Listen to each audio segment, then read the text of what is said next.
know where the treats at. Is this the passing of the torch, right? Is this what this signifies?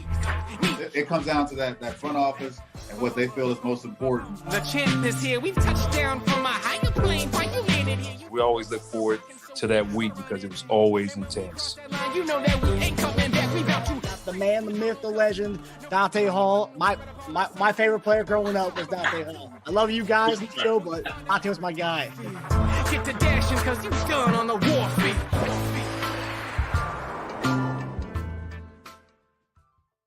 This episode of Chief Concerns is brought to you by betonline.ag. BetOnline is your number one source for all your sports betting needs this season. From baseball, golf, soccer, right to all the top fights in UFC, MMA, and boxing. Every stat, every matchup, and even live odds and spreads while the games are being played. When the game's over, head on over to our online casino and get in on a game of blackjack or poker, or unwind with one of our over 150 slot games. Head to the website today to get in on the action. Use promo code BELIEVE, that's BLEAV, for your 50% welcome bonus on your first deposit. Bet online, the game starts here. Hey everybody, welcome to another episode of Chief Concerns. I'm Marcus Dash here with legendary Chiefs tight end, Jason Dunn. Yes, sir. Yes, sir. What's going on? Nothing much, man. A lot of stuff has happened. I've had to edit. I made graphics for a show tonight, and I've had to tamper with those things and edit them up until the show. I've been monitoring to see what the corresponding move is for one of the additions we made, and we'll get into all that tonight. But yeah, it's been a really interesting last 48 hours. And I gotta say, JD, a bit of an emotional roller coaster for me as far as seeing some guys get cut. And then brought back on the practice squad. So all of you know we're big Justin Ross fans on this show, and seeing him get cut, my heart broke for a little bit because I thought he was going to go to Cincinnati or Jacksonville, but no, he came back on the practice squad. And of course, we'll get into all of that. But yeah, bit of a sad day I have to imagine for a lot of these guys. We talked about it a little bit on Monday. It's just sad for a lot of these guys who may not get picked up. May see their dreams kind of go to the wayside and maybe go to play in the CFL or UFL. Yeah, I like what we've done on the roster, but I'm also, my heart breaks for a lot of these guys that, are, kind of losing out their dreams these last few days. Yeah, I agree. And really, that's where I want to kind of start this whole thing off. In just really commending the guys for coming out, doing their best, giving it their all, to try to make an NFL roster with the Chiefs or anywhere else. The reality is, man, there was 35 guys released, 32 teams. I think that's right. They lost their jobs yesterday, Marcus. Last couple of days, they lost their job in the NFL. So it's 1,120 people. 1,120 people that lost their job. Now, 512 of them will get their job back on practice squad through different transactions and whatnot. But for the guys who this may be their last chance and opportunity to put on an NFL jersey. And so what I want people to understand is it's very hard and tough when you just been working all your life to do something. You put all the effort and time, sweat equity, blood, and sacrifices to try to accomplish being in the NFL, and it doesn't come to fruition. And I just wanted to really, tell the guys, man, don't give up. You continue with the same type of vigor that you came into this game, the same type of passion that you had and drive that got you to this place, to not give up. And the reality is that some of them this may be it. This may be it. So it's a hard pill to swallow. It really is. And it comes to all of us at some point in time, Mark. It comes to all of us at some point in time. And the reality is, how do you deal with that? how do you bounce back from something that you worked so hard to try to achieve and it just didn't come, it didn't happen? And so I just want to be out here first to just to encourage the guys, like I said, to just keep going. And if it is something that, this ain't your calling and you don't, you're not going to be able to make it. And some guys will hang up their cleats and figure out something else to do with their life. I just want to continue to encourage them, man, and just give them a pat on their back, man, and just let them know, like, first off, this ain't all who you are, okay? This ain't all who you are. You're more than just a football player. I want guys to understand that, right? You're a father, a brother, a son, a friend, other places. You have other value other than just being football players, okay? And I tell you what, and the reason I wanted to start it off with this is because, for football players, guys that make this your career, sometimes you make this your identity, okay? And people look at you like that all the time as your identity. And it is partially true. That's part of who you are, right? No separating that, and you shouldn't. You should be very proud of the things you've been able to accomplish up until now. There's only a few number of people who have actually been in the NFL. I mean, when I'm talking about a select few, man, that is an absolute privilege to play in the NFL. So that needs to be said. But there's more facet to you than just this on the football field. And I want guys to explore that. So don't look at it as something as failure. Don't look at it as something that is negative. You've done something that other people just haven't been able to had a chance to do. Okay. And so you got to look at it as something that was well done. But I encourage you to keep going. And if this is the end of it, then hey, be glad at where you're at right now. Okay. And tell yourself that you all right. You good with this. Okay. So that's important, man. It's important. That's a lot of pressure. That is a lot of pressure. But people don't quite understand because your family's riding on it. People want you to be successful. People want you to fail. There's a lot of it that goes on that people are trying to get other people out of certain situations. They're trying to make their lives better. And so I just want them to know, man, that this isn't the end at no point. Okay. Just keep going. So that's all I wanted to say, man. I know their feeling. Go ahead. I wanted to kind of piggyback what you were saying with this whole thing. It's interesting, we both were thinking, to talk about that initially before we talk, because I think we talked about this before, how, how different like our everyday lives are versus NFL players. Whereas like the guy gets fired or a female gets fired at a job, it's not Adam Schefter retweeting that, it's not all these analysts posting it out there, these insiders. You lose your job, that's it. You go home, that's it. And yes, it's not great. But the fact that the whole world, and you have some people who are celebrating it, some people who are, unhappy about it. But yeah, it's one thing that, and I think we need to kind of, I don't know, at some point, whoever, makes these words up and phrases up, but at the end of the NFL season, that Monday, they call Black Monday for the coaches who get fired.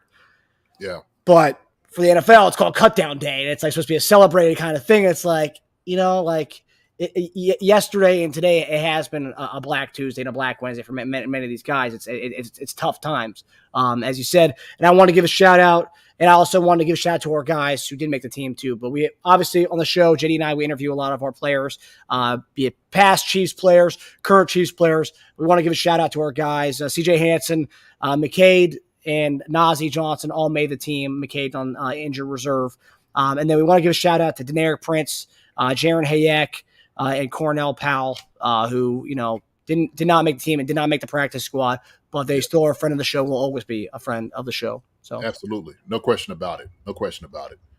So that's, those guys, and that's why we feel so deeply about these guys, because they're real people, real lives. And there's guys, there's men now that are crying their hearts out, trying to figure things out for themselves.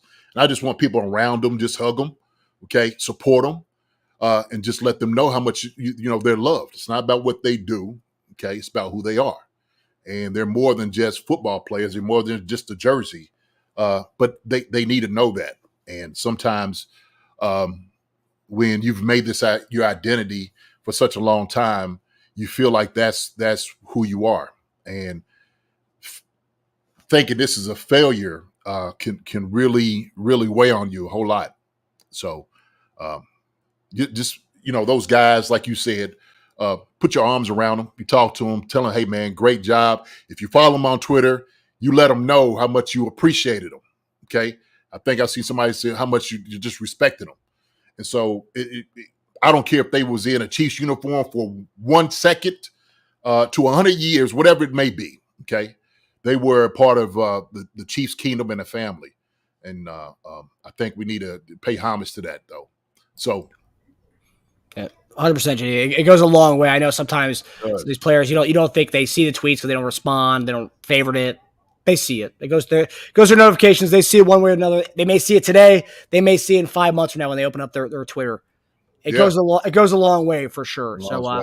That's why yesterday when KT got cut, I made sure to pull up the famous punt return in the Super Bowl, the longest punt return in Super Bowl history. Because at the end of the day, no matter what you may think about KT's tenure in Kansas City, disappointing or not, he still has a play that's going to live forever in Chief infamy, and it was that play, and we'll always remember that play. Absolutely, 100%, man. And so I respect him for everything he's given. So appreciate it. So let me say real quick to everybody who's out here, who's in the chat. Chat's been over here live. So Gary Holland was a HVHY. What is that? What does that mean? Hey, whatever it is, good to see you out here. Jeremiah de la Muertos, good to see you. Smiley, Lexi Snake, YB Negative. Let me see who else we got out here. Randy Conley, Andre Chenault, good to see you all. Always Ghost Hunter 1974. Who else we got in here? Harama Biff, traveling guy. Good to see you, my brother. Good to see you. Let me see who else we got. I think that's pretty much. Oh, Stu. What's up, Stu? Malibu Stu. Good to see you, my friend. Good to see you. But this is going to be a good show. Witchy Hall. Good to see you. I'm the Brown. Hello, sir. How you doing? Charles Driver. Hazy. And everybody else who's in here. If I don't get to see you, we're going to keep talking. Timmy G, 123. Kathy Welch. Always good seeing you, Kathy. So, hey, man, we're going to get into it a little bit, talking high value, high yield. Got you. I like it. Very good. Very good. So, listen, we're going to get into it. We're going to talk about the guys that we have on the 53-man roster. We're going to talk about some of the transactions, the moves that we've been making, our thoughts on it. And we'll kind of let it fly, baby. Let's rock and roll. Let's rock and roll.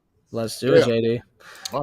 All right, so we'll begin right away. So before we get to the roster breakdown, the 53, or as of right now, the 54, with Samaje Perine being right there waiting for someone else to drop. But we'll wait on that. But before we get to that, we got to go to Brett Veach making moves.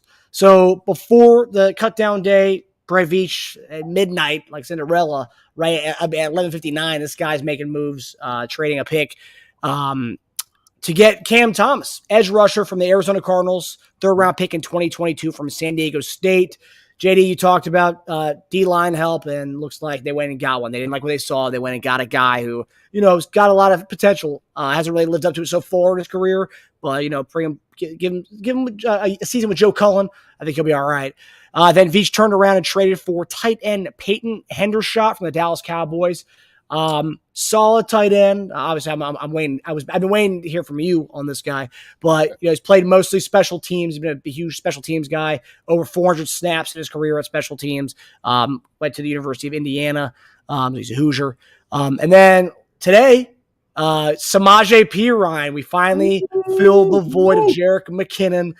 I'm ecstatic about this one. This is the one that I love so much. The Chiefs love their Sooners, so another Sooner to the locker room. But love Samaje Perine. Was amazing with the Cincinnati Bengals. Stuck a fork in us when we played them in the AFC Championship a couple years ago. And, he's a consummate pro and a perfect guy to replace Jerick McKinnon as a receiver and blocker out of the backfield.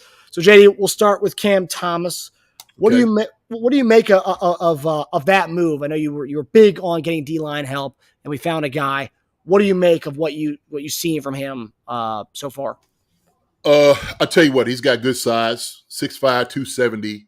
You could tell he's a hard worker. He's one of those guys that just keeps coming. He's very versatile. He plays defensive end, defensive tackle. I've seen how Arizona moved him around a little bit. Don't know too much about him, to be honest with you. Just some of the highlights. I kind of looked at some of the things. So he's got some good qualities to him. And I think he's one of those guys who's relentless. You need a guy like that who's relentless, somebody who's just not comfortable where he's at. But we needed that type of help. We really did. Good motor, right, Timmy? 1, 2, 3. We need high motor guys. I said that. I thought George Clough is a guy, high motor guy. He's going to keep coming. FAU, high motor guy. He's going to keep coming. He's going to be able to do a good job against the pass and the run. And so it was very important for us to get a guy like that here. So defensive end, defensive tackle, he kind of fits two modes. So I think just for us, I think it was a great move. It was a great move. And I said this. I said we're going to go after somebody who might have been a defensive end or defensive tackle. We needed help there. We just didn't see a lot of that, Marcus, during preseason. A lot of pressures. We didn't see a whole lot of guys giving moves. And so that was a cause for concern. But I'm glad that we have him here. I do. I think he's going to fit in well for what we do. So. And like you said, being able to play inside, outside, obviously that was a big thing, the reason why they wanted FAU in last year's draft class. He could play inside and he could play outside. I think I read some Cardinals fans said they kind of misplayed him by playing him just strictly outside, not really giving him kind of inside. There were some looks where he had preseason 2 years ago where they did play him more like that, and they kind of got away from doing that with him. And, I got to say this, too. He did play with J.J. Watt for about a year, so he's got some of that, talk about playing with a guy who knows a thing or two about a thing or two. He's got that in his knowledge. Now he's going to come over here, work with Chris Jones, work with Joe Cullen. So, a lot of room for him to dominate in Kansas City, and also just another guy like Karloff who's got a nonstop motor, is going to be bringing the pain and the heat all day long. So you got to love that. I tell you what, the guys better be ready because he's going to take somebody's reps. Put it that way. So if you don't come correct, you don't come in with that high motor like he's given every single day of practice, he will replace some guys. Okay. If you trying to get out there on the field, he's going to take it. He's going to take it just by attrition. He's going to take it just by overworking, outworking everybody. So, hey, man, look, buyers beware. If you don't be looking over your shoulders, you're going to sit over and start counting your reps. Okay. This is what this guy is brought in to do. All right, they're not playing around. They need guys in here who's going to go out here and cause some noise, and I love it. Guys like that, man, you got to love. You got to. He's going to cause some havoc, and that's what you need, especially against a run, especially against a pass. And so, like you said, relentless spirit. He's going to keep coming. So good to have you, Cam. Good to have you here. And it tells you, you and I talked about how we think FAU is going to improve this year, but he didn't really flash during this preseason. And then you couple that, he hasn't flashed. We won't see Omenihu till later on in the season. Herring, no one really flashed. And obviously we talked about there was no Chris Jones during the preseason. So it was tough to, when you don't have your guy in the middle. You didn't really show much. And then you bring in Cam Thomas. That's time to better buckle up here. You better fast that seatbelt because someone's coming for that job. You better be ready to move. Hey man, look, the big dogs is at the table. Everybody's ready to eat. Okay, and just saying that, I see my sweetie on here. She's actually cooking dinner tonight. Hey Jay, good to see you, sweet. Okay, she's cooking a nice meal, so I could smell the aroma. Okay, my baby could burn, So, but yeah, good to see her. But that is it is. Look, Marcus, we're talking about going out of here and particular reps. It's all about who's performing, who wants it more. This is what NFL is all about. I'm telling you right now. Look, make no mistake about it, okay? We're not just going to give you reps because we like you and, hey, you've been here for a couple of years. Hey, you was on the team last year. That ain't how it works. This is a performance-based business. And so when a guy comes in here, we're talking about looking around and there's scraps on the table. It's all about who wants to get it. That's it, the bottom line, period, point blank. And so if guys ain't ready and you sitting back like, oh, okay, I'm going to get some reps, I'm going to get in the game. No. That's not how it works, okay? It's about the ones that want some more going out here to try to perform, to show what they can do. Because everybody not just trying to be on a team, guys are trying to get a contract. And so let's say Cam comes in here, tears it up, right? You're going to reward a guy like that. He's looking for a long-term contract. You're trying to make a friendship and a relationship. That's how these things work. And it's so if anybody didn't find out today how it works, okay, we don't just keep guys on here because we like you. You got to perform.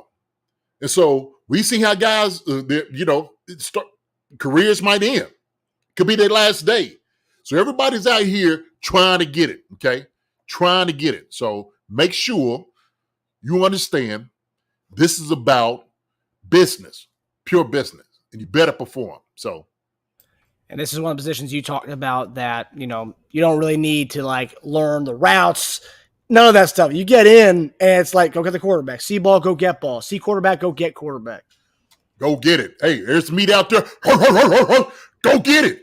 Go get it. Pure and simple. That's it, right? You just need to be a wild. When I hear it, I always go back to, when talking about wild dogs, right? Lawrence Taylor. Be a wild dog. You got to be a wild dog. That's what it is. That's what it is, man. Biting knees, ankles, and all that. They got on, what's the name of Dan Campbell up here talking about, not on knees. If you're on defense, that's what you got to do, okay? So that's what it is. That's what it is. So I'm good with that. So then we move over to the other side of the ball. We'll start with tight end. We love our tight ends here on this show, specifically tight ends. JD, what do you make of Peyton Hendershot and the Chiefs not only cutting Irv Smith, but going to get Peyton Hendershot to be the fourth tight end on the squad? I don't know. Another guy. I don't know too much about him either. I think I might have seen him in a couple of games, catch a couple of balls with Dallas. That's about it. But this move is actually kind of shocking to me, to be honest with you. I didn't think they were looking for another tight end. I thought Irv fit the bill of what they wanted. But I think Carson Steele is going to be the guy they're looking at, more of a fullback type of guy doing the heavy lifting in the backfield and whatnot. So him and Irv weren't going to be able to play the same position. Now, this guy right here, because we have tight ends could go out there, catch the passes. Noah's going to be able to do double duty. Here, he can block. They said he was used primarily as a blocker. So he's got to be pretty good in the blocking game. Those are something that I got to see. I got to see a little bit more of him. And I'll watch a little bit of film, trying to get some more as far as what he's done in the league. But for them to seek out and go get another tight end of his caliber says a lot. And so I think they're going to utilize him. There's no reason to bring the guy in if they're going to use him. So welcome. Welcome. Yeah, Caesar says Hendershot was acquired to be the Blake Bell replacement, as he also played 400 snaps on special teams, which I mentioned in the open. What does that tell you? I mean, did you see anything? I know we haven't seen a lot of the guy, but what have you seen as far as blocking? And do you think that was something that obviously that kind of hurt Irv Smith at the end? That was more like, we don't need another guy who can just can catch the ball, or we needed somebody who can do things like special teams and do things like being able to be in the trenches a little bit. You know what, man? I didn't think he did a terrible job. I thought he did a very sufficient job at blocking, but maybe they thought they needed something more, and that's them making that decision. But I didn't think Irv did a terrible job. He can catch the ball. He's very athletic, but apparently the Chiefs didn't think so. And so, like I said before, we can like him. The Chiefs got to love him to keep on the team. And so I guess they felt like, hey, we can move on from Irv. Maybe Irv have a chance to go somewhere else.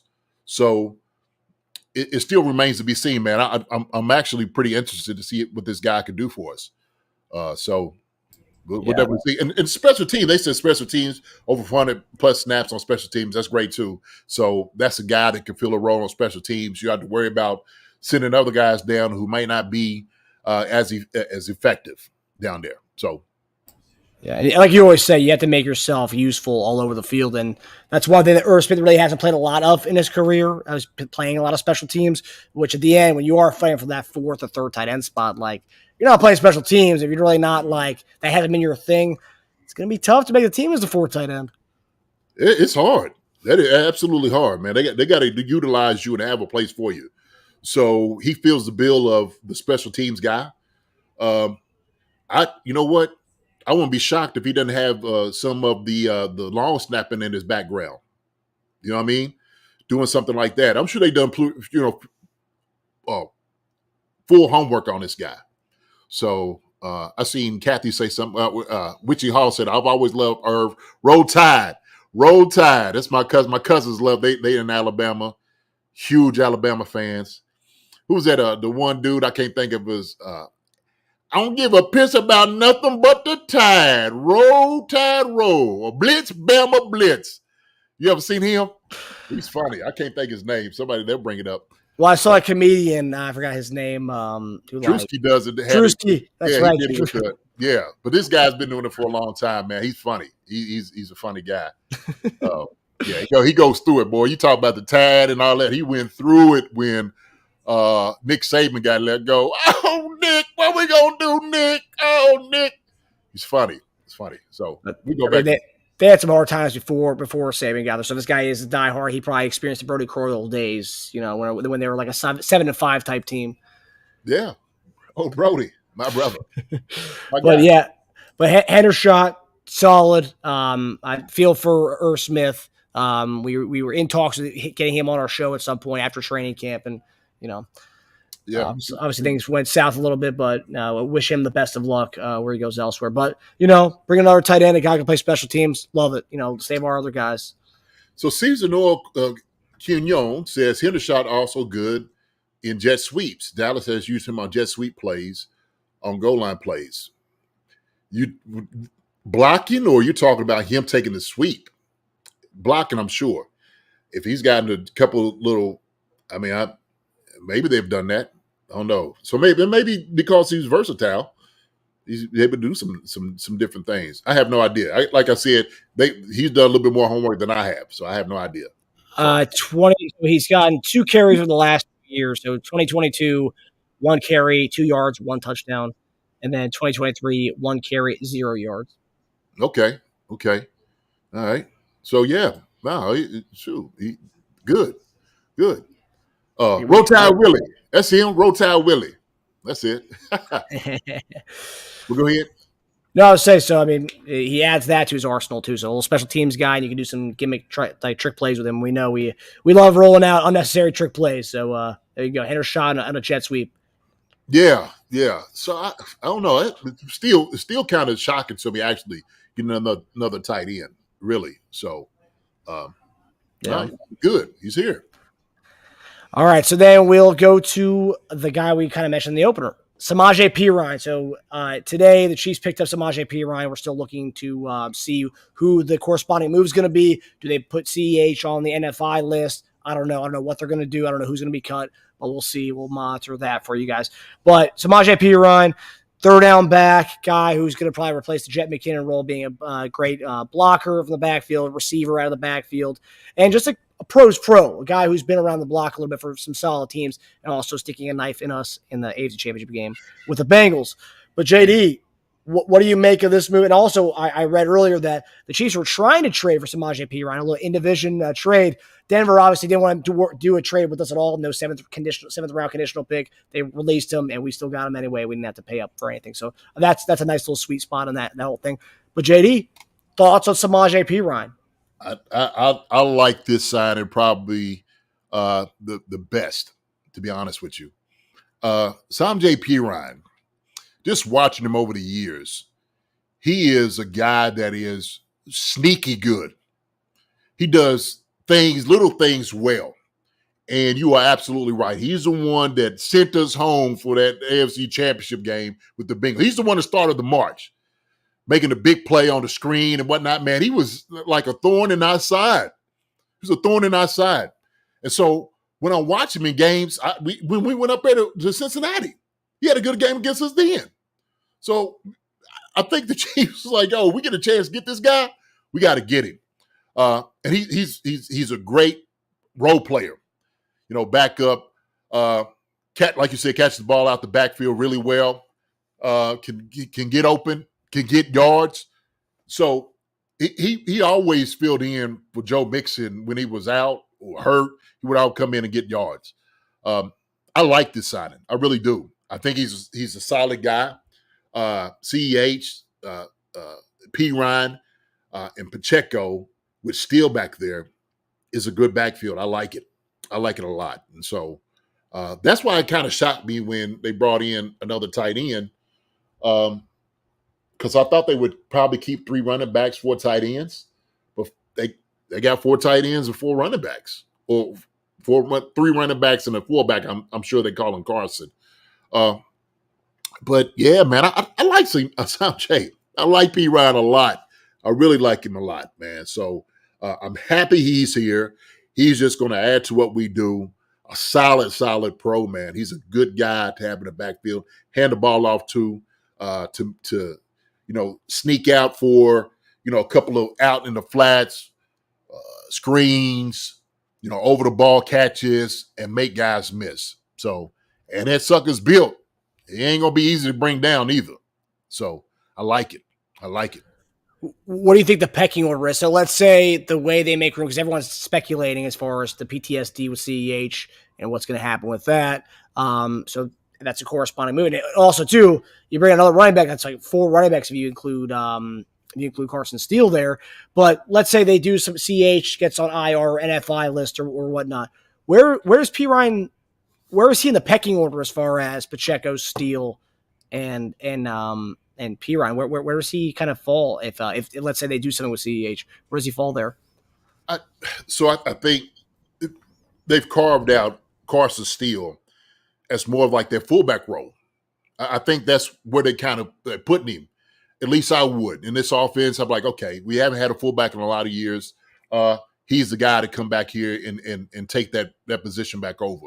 So it's good because when he gets into the I position, or if he's in the offset position, you can hand the ball off to him. He's a danger running the football, okay, or running out in the flat. So he's a good matchup guy against linebackers. If you put him, like I said, out in the flat, he's perfect for it. So I would think Perine comes in, and it's going to be based off of how CEH looks. Because those guys, Pacheco 1, Perine and CEH 2 or 3. It depends on how everything work out, what it looks like week to week. CEH well and whatnot.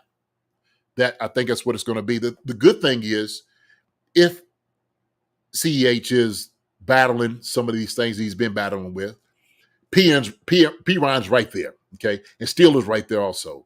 So this is a great depth piece, just getting it in. A guy that can give you some good yards, could do it all. So I don't look at, what they're 1 and 2. To me, Pacheco and everybody else. That's how it works. So all these guys are going to be good doing that. Perine's going to probably be the blocker, maybe also too, Steele doing that as far as in the pass protection. So. Yeah, really happy with the Perine move. That's probably second, maybe close, maybe a tie for first with the Justin Ross bringing him back to practice squad. But love both those moves, big time. I was really happy today. It was like a boom as far as fun, good updates. So Todd Tofree says Steele is more than a fullback. Okay, he is. We're just giving him the position and designation as a fullback. We know he can do it all. So don't take fullback and just like put him in a box. I'm just saying fullback because we haven't had a fullback. I think that's how they're trying to designate him on the team. Now, they could put him a running back and have 4 running backs on the field. That's fine. But the thing is, we know Steele is more than a fullback. And we got to understand something, too. With this offense, because it is so interchangeable what guys can do, you can put tight ends in a slot. You can put them all the way out wide. You can put them in the fullback position. You can put them in the backfield as a running back. So you could utilize these guys in a lot of different areas and different places. So I don't want to sit there and say, well, this is what this guy is, and then just say this is all he's good at doing. Because we know that the Chiefs want to be able to use guys in different ways because they're weapons. So that's it. Are you saying that the football has gone to becoming more like how basketball, they call it positionless basketball? Are you saying football has become that? Absolutely. In some ways it has. I think certain teams, because of their schemes offensively, what you want to try to do, it's all about matchups, right? It's the same thing in basketball now. So if I have somebody like Kevin Durant who's 7 foot, you would have put him down at at power forward or at center. Nope. Well, now that joker could shoot outside, he could get around you, he could do it all. And so it's hard to put a guy in a position because you just want to put him in a position when he can do a lot of different things, right? We understand that. So that's pretty much kind of what it is. So, that's what we got to go with it, Marcus. Yeah, we got to talk about. 100%. Pono asked the question, hi, Jason. What plays does Andy draw up for Carson and Isaiah in the backfield at the same time? Should be devastating. Oh, man. You can run counter. You can run sweeps. You can run reverses. You can run dives, running back dives or fullback dives, if I would say it. There's a lot of different things you can do. So I think that's the thing. You could put Steele in, put him in motion, and let him catch a screen. That's what I'm saying. And he'll drop anything for any of these guys. Put him in that position. Let the defense make the count. Okay, so let me give you a little bit of football knowledge here. So when defenses declare, strength, to any particular offensive scheme that they're doing, guys are assigned maybe the 1, 2, or 3 back or receiver. That's how they usually go from the corner, safety to linebacker. That's how they go through assignments. And so what the Chiefs do really well is they put guys in motion in multiple sets that you mess up the count, or you might have somebody that is better doing a particular thing against a, not so good position guy, right? So let's just say you have a wide receiver lined up on a linebacker now. Because of the count, you bring him in motion, count changes for him. And they got to either pass off. Man, they usually run with him if you're a corner. Same thing with a linebacker.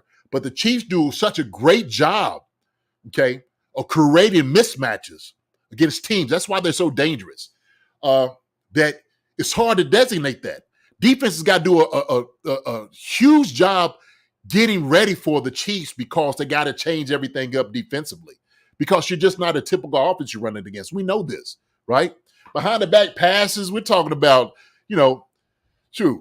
shovel passes, you name it. We got it. A myriad of things you can do with this, okay? And that's a beautiful thing with this offense because you can do so many things with a matchup against defenses.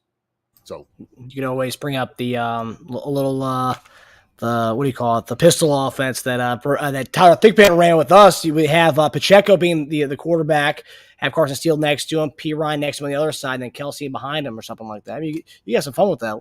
You can do everything, man. Pistol offense, man. You run what's with the running back, man? You run.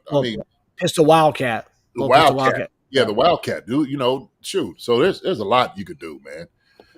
This is Andy's baby, man. Andy will come in and he'll do whatever he wants to do with it. So that's why I love the creativity because of it. Yeah. So Pono says send Jason's ideas to Andy. Yeah, we'll do that. I'm sure Andy's got stuff cooking, but yeah, we'll send them. Mm-hmm. Before we get to our next topic, Rob Miller, Rice's trial is in June 2025, so no missed games. So that's a year from now. Oh, okay. Appreciate the donation, Rob, too, and it's good. So that's the first time I heard it. So if that's what it is, we'll have to check and see. No. So if it's good, then no missed games. Good for the Chiefs. Good for him Love too. Love it. Yeah, the Wildcat. Yeah, that's obviously the Ricky Williams, Ronnie Brown offense. Or you could go to college, the Darren McFadden, Felix Jones offense. Yeah. Well, Kareem, a.k.a. Joe Delaney, fake a fullback dive and pitch outside of Pacheco. Yeah, absolutely. You can do that. A lot of things. I'm just saying, there's a lot of things you can do. Play action, okay? So, draws, whatever it is. So Randy Connolly on the comment that we got from Rob Miller, the Rice trial mentioned are civil. The criminal trial has not been set here in Dallas. So still, that whole situation is still kind of a fluid situation. So we'll continue to monitor that and see what happens with that. So, all right, JD. So now we're going to get into looking at the 53-man roster. So we're going to bring that up right here. Okay. All right. Okay.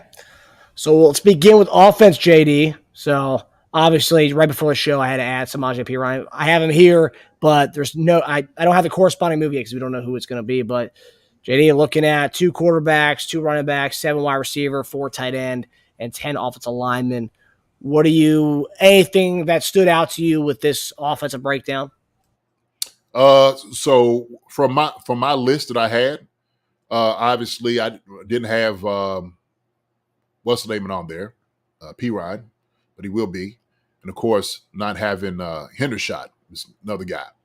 But wide receiver, I had it down. Quarterback, of course, Pacheco, CEH, and Steele for sure. O-line, okay. I thought Driscoll was going to make the practice squad, but they put what's the name on there, Niang, and then of course used Chu, okay, on the practice squad as well. Hanson made it, and so I mean that's good list.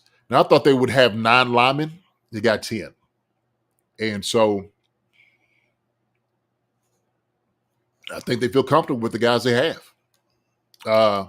Now, me, I said that I would have went it for a depth piece, as far as like tackle-wise, getting somebody with a little bit more experience, a couple more years on his belt, has been in the fire a little bit more, because what I'm seeing on here, it might be a little bit of some concern if something happens to our tackles, and hopefully pray that nothing does happen to our guys, okay? And everybody stays safe and everything works out well.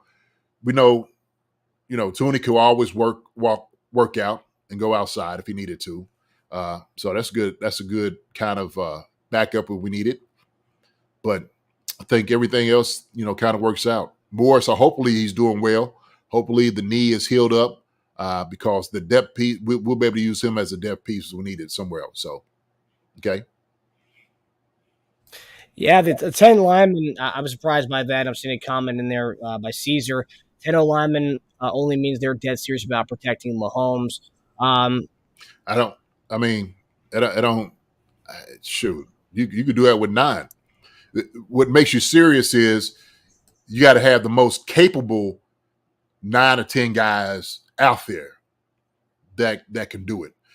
So if they have faith in that, the 10 they got, then so be it.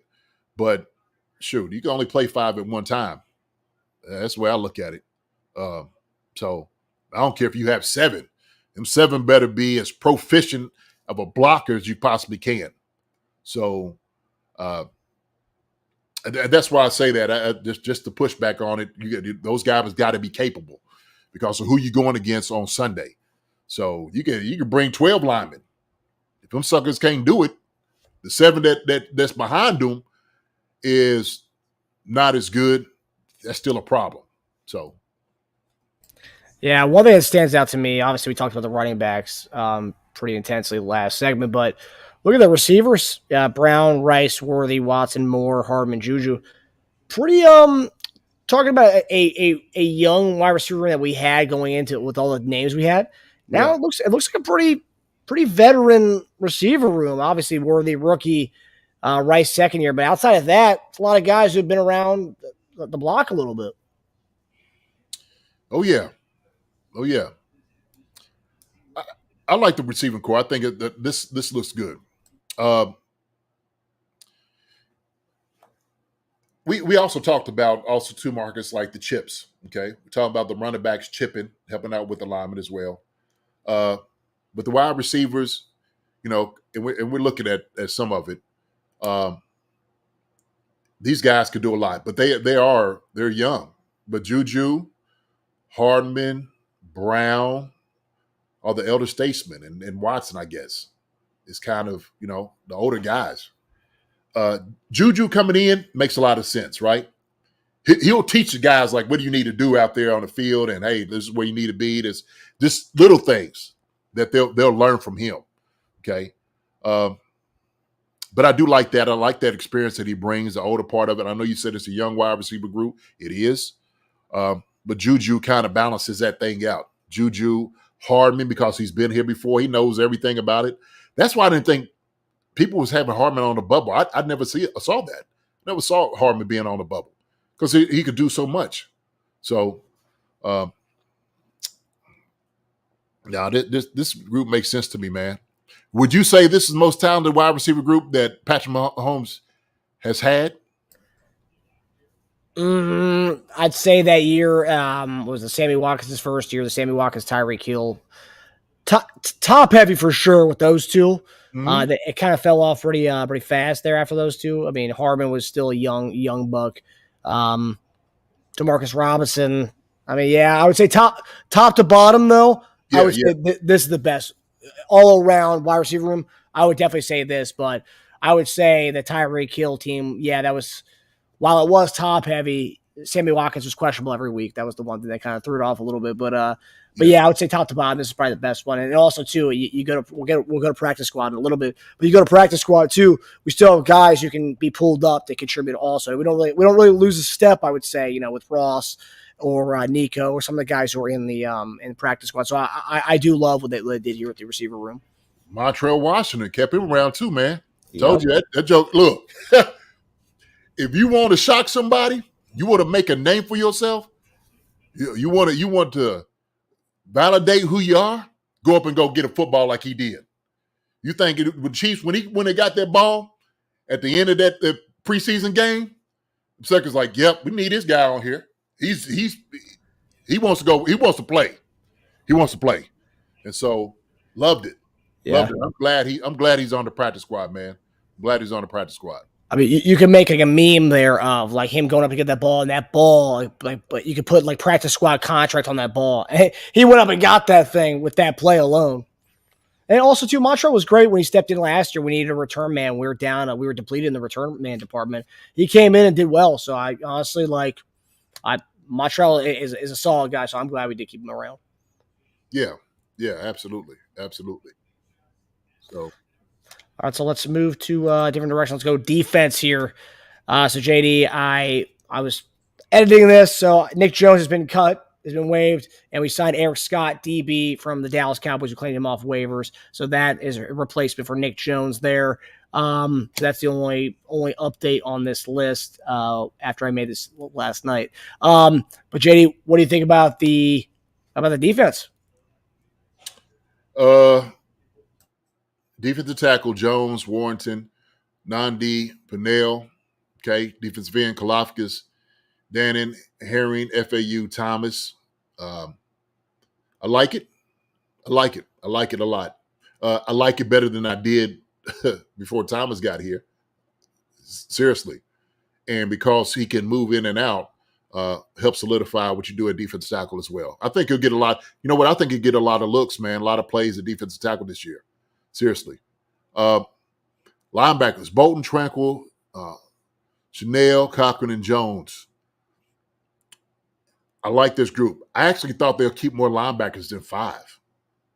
This is kind of shocking to me, to be honest with you.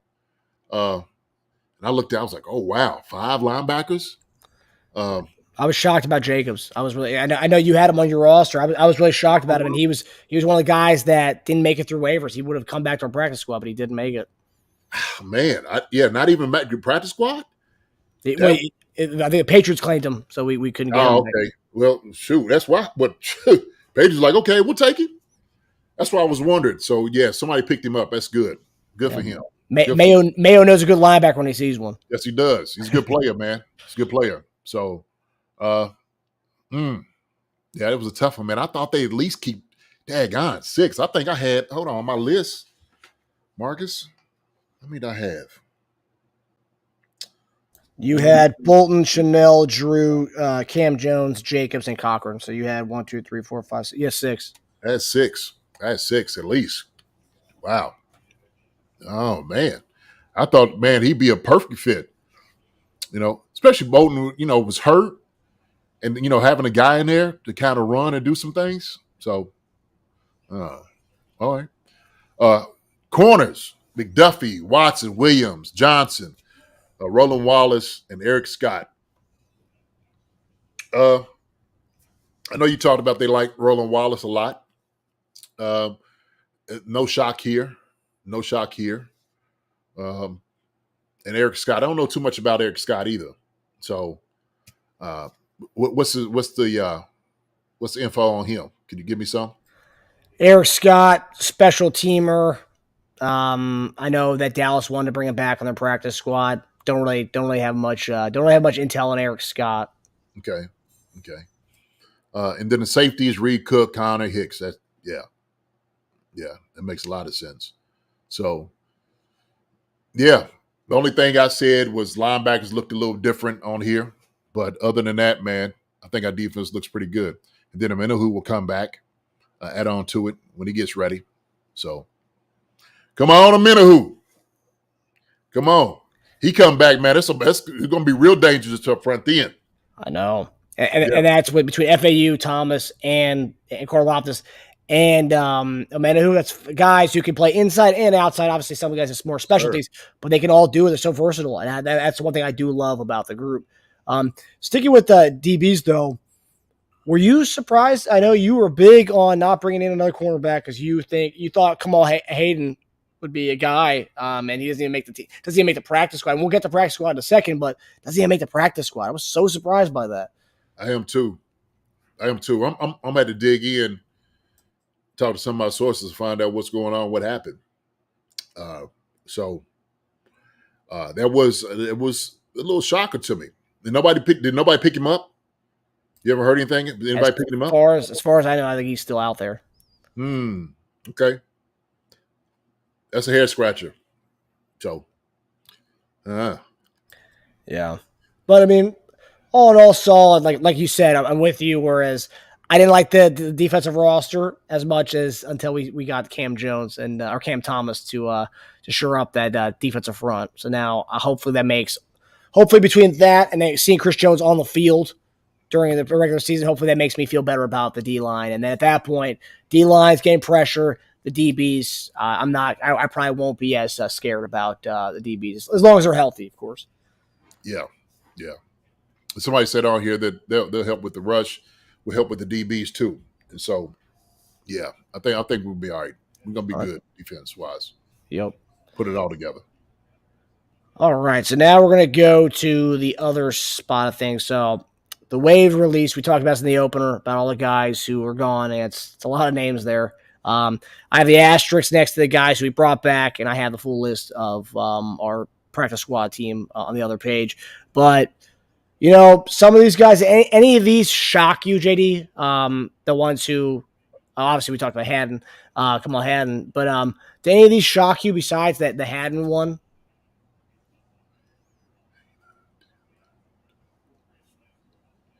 So I'm counting 1, 2, 3, 4, 5, 6, 7, 8, 9, 10, 11, 12, 13, 14, 15, 16. What is shocking is not another quarterback on there. We don't have a quarterback, right? I don't see. They ain't bring Book back, did they?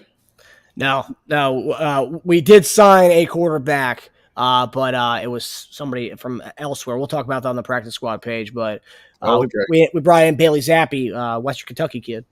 Oh. Yeah. Oh. Yeah. Okay. All right. Western Kentucky.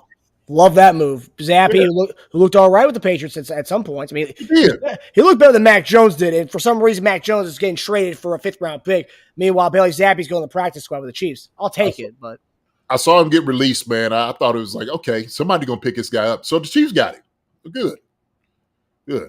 But other than that, man, I told you, Lucas Niang on practice squad was kind of, didn't really see that coming. I thought he played better. Let me see who else. No. Cornell Powell, I thought maybe he would have got the practice squad.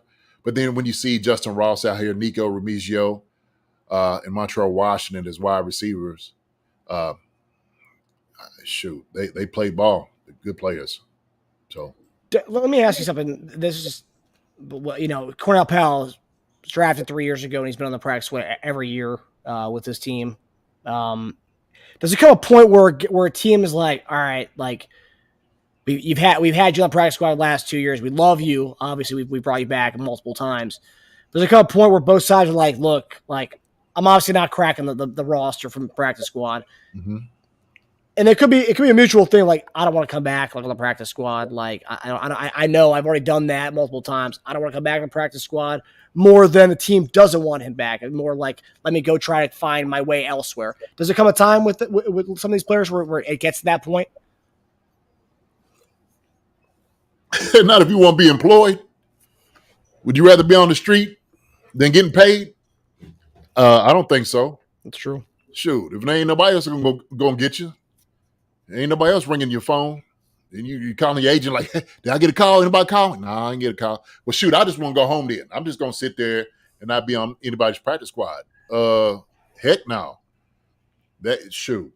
You want to be employed because you still being evaluated every single day. Practice squad, meetings, in the weight room, it is a full evaluation all the time. So if you find being out of a job, that's the only way you get tired of it. Sometimes you got to take what you can get, because this is still a way that you can get on another squad, or you can move up based off injury. So that's an opportunity. You can't squander that. Can't squander that. Guys that do that, you feel like you're too good for a practice squad. Then guess what? You are. Yeah, and you're going to be feeling too good sitting on the couch. Good. Have a seat. Okay? So. All right, so the elephant in the room, and I've seen a lot of our Welsh friends and fans in the chat. So LRZ, he did not make it back. He was released, and he did not make it back to the practice squad. He's going to be signing to the 53-man roster of the Jacksonville Jaguars. So now practice squad for him. He's going to make the active 53 for the Jaguars. So congrats to him. That's awesome. That's fantastic. So good job for LRZ. Well done, LRZ. Congratulations. The beauty about that is, and I'll say this, like for any Chief fans who say, oh yeah, he didn't deserve to be on the active roster, whatever. I will say this to him, and this is great for him and great for all his fans in the UK, because Jacksonville plays at 2 to 3 UK games a year. So that's 2 to 3 games where he gets to go back home and play in the United Kingdom. So good for him in that respect. But JD, what do you make of the? Were you surprised that a team is picking him up and put him on the active roster? And how much do you think Andy and Doug kind of talked about this LRZ experience? There you go. That's where I was going to lead to. Okay, that's where I was going to go. Who is Andy Reid's protege? Doug Peterson.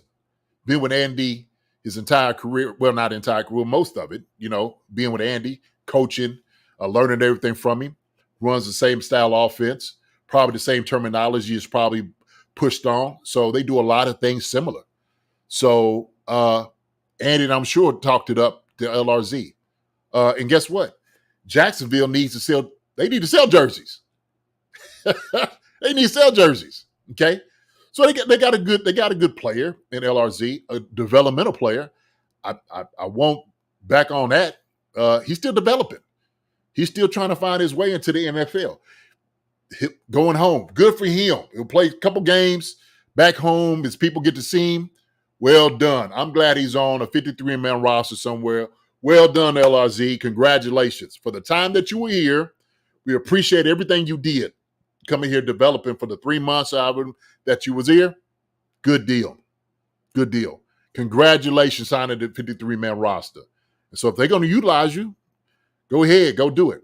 And I think sometimes, taking this step, him having the patience, but also, too, the perseverance to say, look, I'm going to keep trying. If somebody wants me, why turn it down? I think somebody asked on here, did he have a choice? Yeah, he had a choice. He had to go sign with Jacksonville. I'm sure they offered him to be on the practice squad. So they made sure, like, hey, let's go ahead and swoop him up. And Andy probably said, man, that might be a good home for you to go.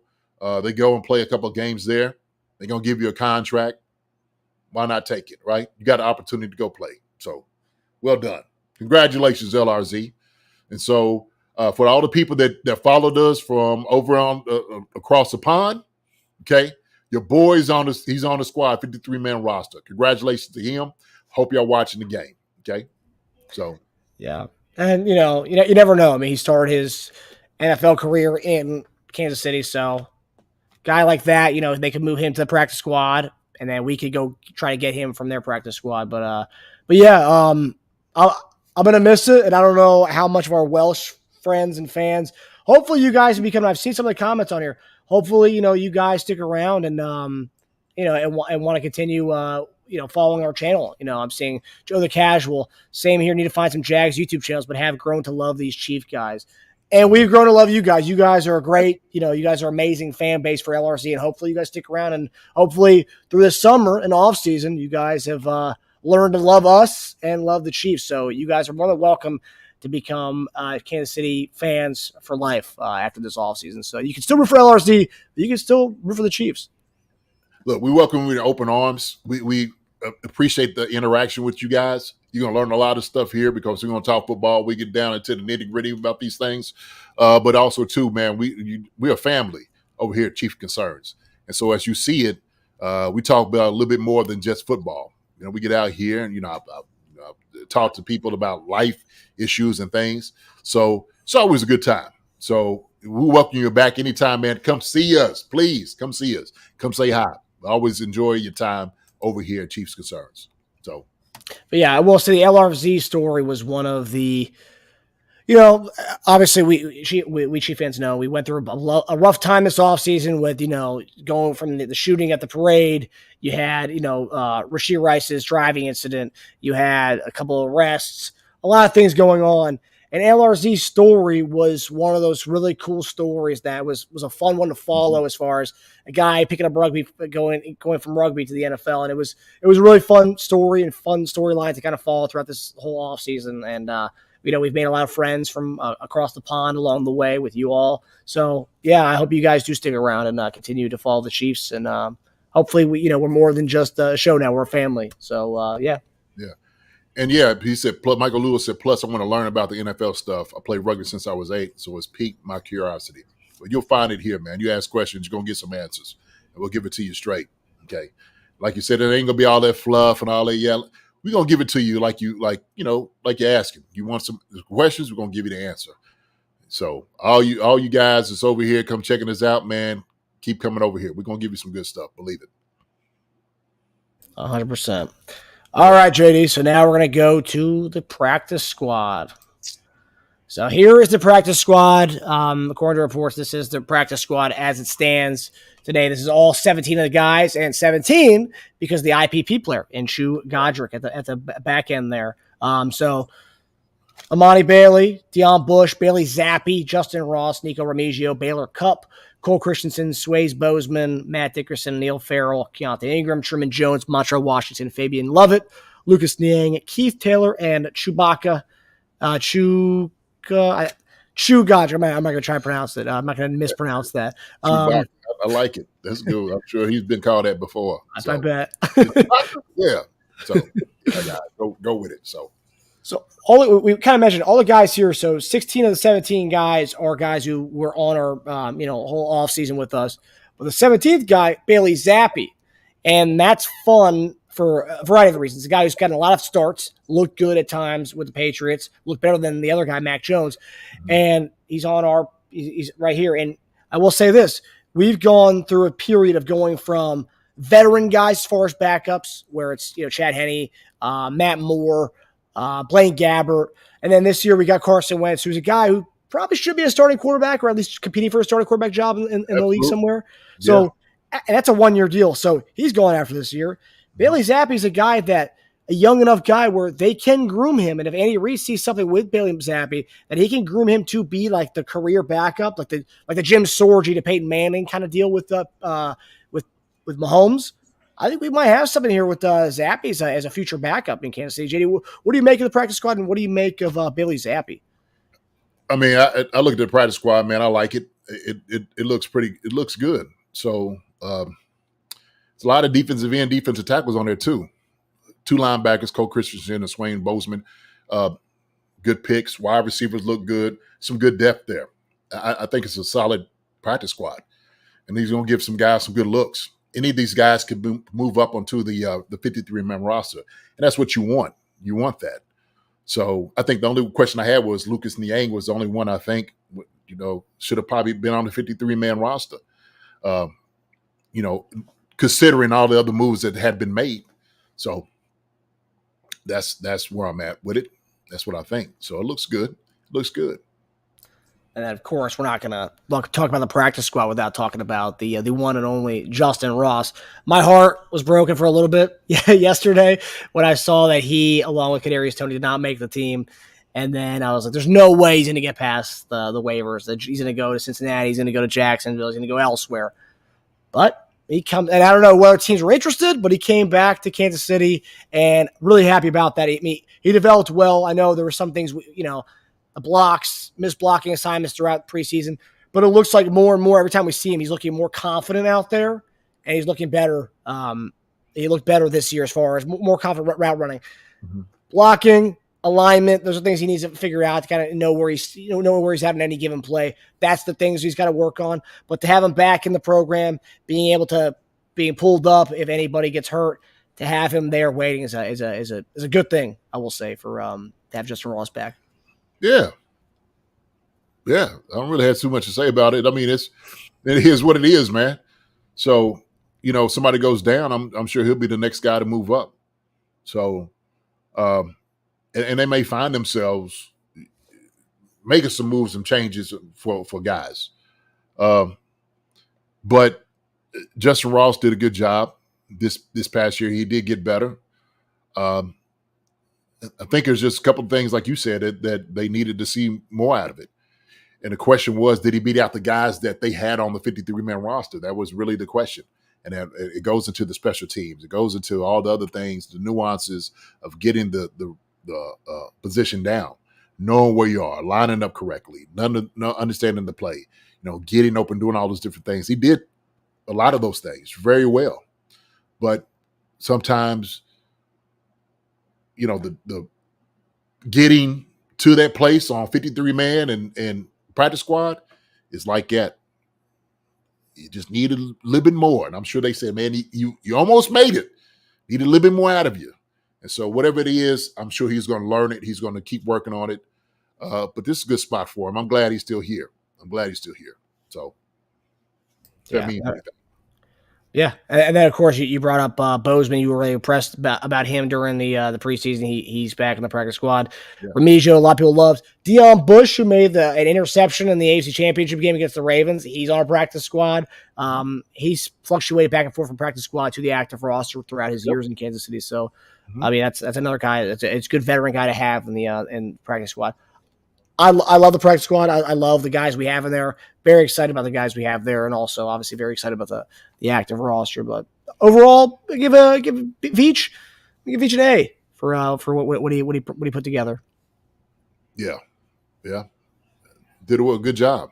Good job. So go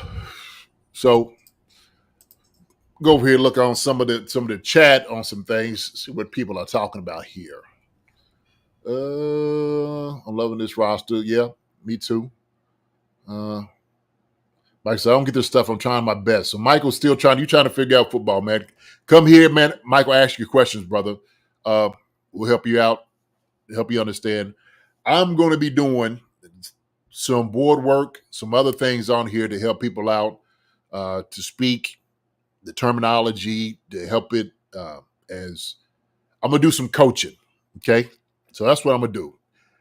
I need to put my coaching hat back on fully. So I'm gonna teach you guys a few things coaching wise, just like I would with my players, to get those guys ready. The guys that was in, that got into the draft in the NFL, same thing. I'm gonna give y'all some good stuff, man. But I think that's some of those things I needed of some of those players. I ain't gonna bore you, but ask some questions. I'm gonna give it to you. So let's be good. Yeah, I'm seeing a comment here. Randy Connolly, LRZ might have a KC trade back restriction. a guy who just got added to the 53-man roster has no trade clause. I'm going to guarantee there's no trade clause with him, not a trade back to Kansas City. No. I know he pulled. A lot of people are making a big deal because he pulled a lot of his photos that he had of Kansas City on his Instagram. I know it's a big thing that players do. Like they show. Apparently, he pulled all his affiliation from the Kansas City Chiefs off his Instagram. That's apparently what he did. Yeah. Joker to moved on. He's on a different team now. Shoot, what is he supposed to do? He's supposed to have, a picture of him and Patrick swinging in a swing together and, with flowers in the head with Travis. No, he's a Jag now. That's what he is. He's a Jaguar. So, that's where he had to go. Hey man, hey, congratulations, LRZ. Congratulations. So, he still has photos there of him with the Chiefs, but I guess on his profile doesn't say anything about plays for the Kansas City Chiefs. It doesn't say that anymore, but whatever. Hey, man, hey, you gotta move on. That's how it works. Next team, that's what you do. So don't get mad at it. This is business. And so sometimes you gotta move on with your life. Because if your old boyfriend or girlfriend, you move on from them, you ain't got pictures of them still up, do you? Immediately when that relationship ends, you start pulling stuff down. Okay, especially if you moved on to another, somebody else. If you're in a whole different relationship, if you're pulling up old pictures of your old boyfriend and girlfriend, Marcus, that's a problem. Oh, yeah. I don't know anybody that does that.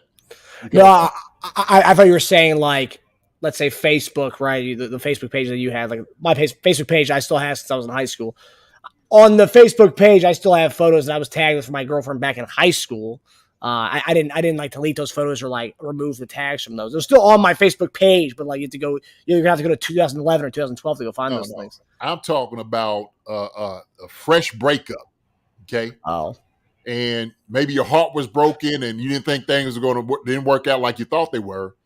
You ain't gonna keep that picture up. You hoping they're gonna come back? Please come back. Take me back. And you in a new relationship? They can't do that. No, man. You better not. You better not, because you ain't gonna be in that relationship that long. Believe me. Sometimes you gotta move on. That's what it is. And you see it all the time. Take the pictures down. You're like, what happened? Well, there's an indication that the relationship ain't what it was. It was a breakup. Okay? And sometimes it can be friendly, right? It can be cordial, could do all those good things. But if you got a new boo, you put those up. That's what you do. Okay? How you gonna be in a new relationship and you're gonna keep your old joint up? Yeah, you better not. You better not. Because that means why you have this person here? You moved on from this person, right? If you moved on from this person, then this person need to be removed from your page. Thank you. So if not, you ain't gonna be in that relationship that long. Yeah, 100%. Yeah. Why am I getting called out here? I was asked for explanation. Jeez. Hey man, you still holding on to something, Marcus? You want to talk about it? Yeah. Hey, look. I know you got a good one. So, look, Stuart said, I do. LOL. No, you don't, Stu. No, you don't. If you in a new relationship, you ain't doing that. I know you. You're not going to do that. Okay? And anybody out here that think they're going to do some things like that, okay, I'd love to see what the one you with. Okay? See what they got to say about it. I bet they be forthcoming with information. So, yeah. But yeah, so don't read too much into LRZ taking off his Kansas City Chiefs affiliation. That's just, that's hey man. That's the modern day athlete too. You right away you're off that team. Okay, especially let's be honest. There's really no ties to the organization. He was on for a couple months, guys. Right. So here, we're on the outside. We could still Nicole Bell said, I'm still following LRZ. Yeah, I'm still following him too. Right. I want guys to be successful. Okay. But I wasn't in a relationship with LRZ. Okay. The Chiefs were. I still want to see his kid do well. So it's the same thing. If you break up with one of my friends, I ain't taking you off face. Hey, you still my friend. You ain't do nothing to me. Hey, I gotta drop them too. Unless they were just bad to you. That's the only reason. Other than that, we should see LRZ doing like this. Waving to the Chiefs like, thank you for everything. Goodbye. Right? That little picture that they were smiling and looking like, see you later. So that's how it works, man. That's how it works. Nothing wrong with that. Nothing wrong with that at all. But yeah, so that leads us to the end of the show tonight, guys. It's a pleasure talking about the LRZ stuff to all our Welsh friends. We hope you guys stick around. I hope you guys have loved the Kansas City Chiefs and you love Chief Concerns. So you stick around and see this through from the end of the season. But yeah, JD, this is our last episode, guys. This is our last episode until we're talking real football. And then next week, our usual thumbnail comes out of, Chiefs versus Ravens, and that's going to be an action-packed show Wednesday night. But man, Monday we're talking ball on Monday, JD. We're talking ball on Wednesday. We are in it, Marcus. We are in it, baby. We are in it starting the season. Hey, get all of your fantasy out here too. Everybody's working. I cannot wait. It is here. It is here, baby. It is finally here, y'all. It is finally here. We get to see these jokers start making it right now for this push of a 3-peat. Officially. So get your popcorn, get everything you need, because these boys going to ball out, okay? So when we come back next Thursday, we're going to make sure we already got the chin straps and the crab cakes, all right? We're going to make sure these jokers pack up and push them rabies on out of here. Right? We're going to start with them. Then we're just going to start running the table on everybody. I love the team, what we put together. Okay? We're ready. These guys are ready. We got the right guys on the 53-man roster. No question. These guys are ready to roll. And I know they're ready to get after it. So be prepared. Get ready, man, because it's going to be a roller coaster ride, man. We are going full board with this thing, baby. We're going to have a great show for this season. Full season's nonstop, man. Some good things coming about. So, Georgia Casual, appreciate you, my brother. From over there, across the pond, man, I love to you. From us over here, Chief Concerns, you still family to us, brother. You still family to us. So, come back, come see us. We appreciate the donation, giving it to us. We love you back, man. We love you back. So, I did see something on here I wanted to address, actually. I don't know who it was. You see John Clifford says it's wheelbarrow time, JD. Wheelbarrow. Ooh, I'm going to bring wheelbarrow back out. Talk about that. Get in the wheelbarrow. Yes, sir. I'll bring that story back out, too. So, but yeah, I think one of my guys on here comes on here. Man, it moves up. Oh, Lego my ego. I seen on here, brother, that you might be dealing with something. I think your mother might have passed. Hey, sorry to hear about your mom. Sure, she was a great lady. Pray for you, okay, and your family, that you just get some peace with this. But also, too, man, just let you know from Chiefs Concerns, man, that we love you. We here, man, giving our hearts to you and your family and everybody else out here. I seen About Time out here, too. So I just wanted to tell you all, and when you come on this channel, okay, I'm going to say this. You're going to get more than football. You're going to get more than football. You're going to get guys that are real guys, talk about family, friends, and football. But more importantly, we talking about each other and people. And hard times you go through, we here to support all of that, man. We're here to share each other's burdens. And so I'm glad you're doing okay today, man. Tomorrow, I keep praying that you have a much better day.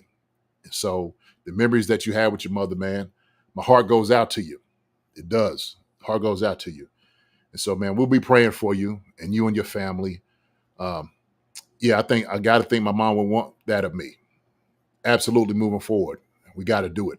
You got to keep living. For the ones that came before us and went before us, we got to keep living. And she would want that for you. Absolutely.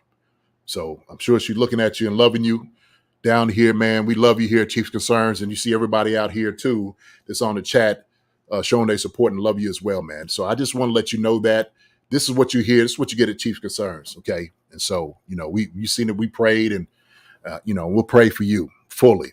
Okay, brother. That God just blesses you with peace. And ours is all about sharing love. It's what it is. The love that God showed us. Okay. We're giving back. That's what we're supposed to do in the light of it. So love you, my brother. Peace and blessings to you. Peace and blessings to each and every one of y'all out here. Whatever you're dealing with, man, look, we're here. We're a voice. This thing right here, I love it, Marcus. You know what I love about this? Because it is family. It is community. This is fellowship to me. So you see my baby right here, man, praying for you. And so we all have that heart that we're going to love you. Okay. We're going to pray for you. So everybody, if y'all can, y'all give y'all thoughts and prayers out here to Lego My Ego and all of you guys out here. So it is therapy for me also, Andrea. I love this so much. I have no idea how much I appreciate this, how much of a therapy it is to come out here to see you all and talk to you all. I'm telling you, I can't thank you enough. And I do appreciate my brother right here, Marcus, for actually putting this whole thing together, putting it on, man, so we can get out here and kind of talk. That's why I love this Chief Concern, man. We family. It's my brother. I love him. It's a team, man. You're my brother. Absolutely. I love you guys. I love JD more. It's funny we talk about this, and I'll get a little deep here, but JD and I met online during COVID. It was a dark time for a lot of us, and JD's become like one of my best friends. Like, a guy who I idolized growing up has become one of my best friends. Like, and his family to me, and as are you guys, have become family to me and JD. So it's yes, it is therapy for for a lot of us in this group. And, it has been the last 4 years, and now it's become, like a brotherhood and a family for everybody in the community. So, and I'm really proud of what we have here. And I love you, JD. I love you too, man. I love you too. We're going to celebrate it. We're going to cry together. That's what we're going to do. That's what you're going to get here with us, man. So giving everybody out there, man, a big hug from JD, man, and Marcus, I'm sure too. We sharing the light of God in us, man. That's what we do, and the love that we have for one another. So y'all take care of yourself, okay? We will see you all soon. It's here. It's here. So, keep looking for us. But go ahead, Marcus.